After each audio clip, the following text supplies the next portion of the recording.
Joining us right now, I believe, from Cleveland, Ohio, as the Phillies get ready for a new series starting tonight against the Guardians. The voice of the Phillies, Scott Franzke, on a Franzke Friday. Scott, how you doing? Well, thank you for reminding me where I am, because I wasn't really sure. Yeah, Cleveland has changed a lot. It's a lot nice down there. I'm assuming that you're staying down there by the water, right? Yeah, well, we got in at 3 in the morning, so, the water's nearby. The lake's nearby. Yeah, because they built that area up a little bit. They built it up a little bit. Yeah. So, a couple of years since we've been here, but all good. Yeah, that's good. That's good. So, Scott, it feels like this team is starting to hit their stride right now. Do you kind of see it the same way, especially when it comes to hitting? Yeah, I mean, obviously the runs are coming, and you figure it's going to come. And the crazy thing is they've scored 7 runs or more. I think 6 or 7 times now in the last 10 games, something like that.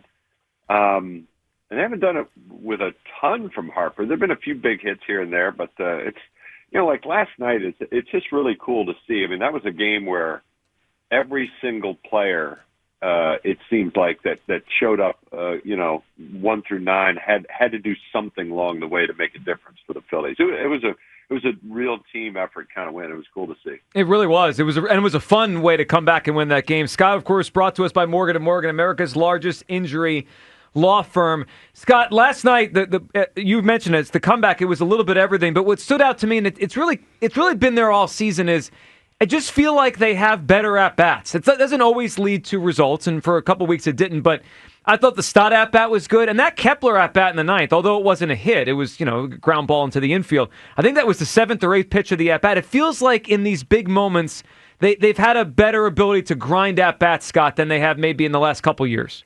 Yeah, I mean, take Nick's at-bat, Castellanos' at-bat earlier in that inning. I mean, that's a heck of an at-bat, and you're right. Kepler, just getting a bat on the ball makes such a difference in that spot because they send the runner. Kepler's basically throwing the bat at the ball, and by having the guy in motion, it leaves the third baseman with only one play. And if you you don't send the runner, maybe they get a double play or whatnot. But I think two nights ago, I think it was they had 3 or maybe 4 10-pitch at bats during the game. I mean, those are going to lead to results. It's not every time, but it will lead to results. And it also leads to grinding down a staff. Taijuan Walker talked about it with us on the opposite side, what it does to a pitcher, how frustrating it is for a pitcher and how tiring it is for a pitcher. And the Phillies are doing that every night up and down the lineup. Scott Franzke with us here in the Franzke Friday. Scott, I thought it was interesting last weekend. Rob Thompson spoke about Trey Turner and his approach and kind of the conversation they had during spring training before the season started about what he needed out of him. And Scott, it's so far it's been exactly what Topper kind of called last weekend, which is a lot of hits, high on base, not quite as much power, though. The last couple nights he hit one out, and then last night, I thought that ball was gone. I think everyone did, and then hit the wall. But what do you think about where Trey is right now? Because it's a little bit of a different version of Trey Turner than we've seen so far in Philadelphia. It's a high on base, good batting average, but not quite the power he's had, throughout most of his career. Yeah, that was the mandate, right? Get on base, the 380 clip, and try to score 100 runs, steal 40 bases, that sort of thing. He's doing a good job of it. And the way he's done it is by trying to use the whole field. And you see over and over again how many base hits he's getting to the opposite field and to the right side. And they're not all hit hard. But then, you get him, he gets in a certain spot and he's on time for I'm with you. I thought that ball had a real good chance to go out last night. I thought he hit it better last night than the one he actually hit out 2 nights ago. But that ballpark plays kind of big to left. I don't know if the wind's knocking it down or what, but I like where he's at, and I like the fact that he can hit the home run one at bat and come back the next at bat and get a base hit the other way and keep the same approach. I think it's great. I think he's in a good spot right now. Scott, I don't know if we're quite on Ted Williams' watch, but I know Kyle Schwarber's been on base 43 straight games here. I think the Williams has the record of like 80-something, but I just thought that hit in the 9th inning showed the growth of Schwarber the last couple of years. 2 years ago, 3 years ago, it's probably a walk or a home run or a strikeout or maybe a flyout, but he got a single there to start the ninth. That was, and it obviously then led to Rojas pinch running and what he did on the bases, and they scored that run. How about the season Schwarber's having, and just the fact that every single night, even to the ninth last night, that streak almost ended, he finds a way on base every night. Yeah, I'm starting to get a lot more people, when we travel around and see other clubs and different, media or broadcasters or whatever, they all remark based on the numbers. They're like, wow, Kyle Schwarber's not just a 3 true outcomes kind of guy anymore, is he? And I'm like, no, he's not. He's a hitter. And it's not just walk, strikeout, homer with Kyle Schwarber. That's not what he's about right now. And he's changed his approach a lot the last couple of years. Made a huge difference for him against left-handers, obviously. And I don't know. I mean, he's just a really good hitter. He's not a one-dimensional guy. He can hit the all field. He can hit for power. He can get you a base hit in that spot, and he gets on base a lot. So I like where he's at. I like him in the 4 spot. I think it's working out well.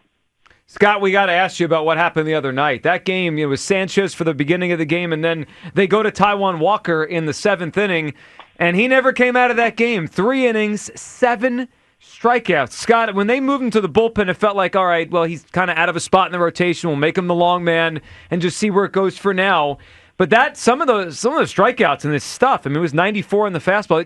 It was eye-opening for me, Scott. What did you notice as Taijuan had his first career save? I thought it was great. I mean, I think for him, he didn't want to leave the rotation. He wants to start. He wants to be a member of that rotation, and he came to spring training with the idea that he was going to fight for a job and compete for a job, and he certainly did his part. And even in the opportunities in the regular season, he certainly did his part. Was he great? Was he dominant? No, but he was a very good starter and kept you in games and battled and competed.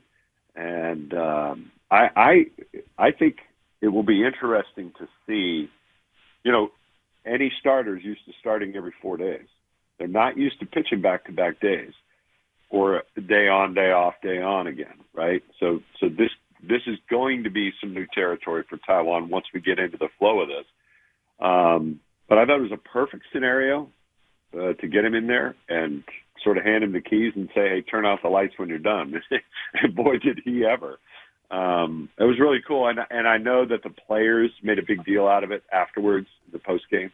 And they really rallied around him to try to, boost him and make him feel good about, again, a role that he maybe doesn't feel like he deserved to be demoted, but he got, moved to the bullpen. It's not something he wanted, but he looks like a guy who's ready to embrace it and just try to help him win. So basically pitching angry because he looked like he was a little hot on the mound. Yeah. It really worked out to his benefit the other day. It did, absolutely. And I thought it was interesting that he didn't, sometimes relievers, they'll pare down what they throw, right? They're going to go to 2 pitches because they're only going to face a hitter one time. He didn't do that. He still used all of his pitches, pitched the same way. He just had a little bit of uptick in velocity. And I know the Phillies are talking about, well, what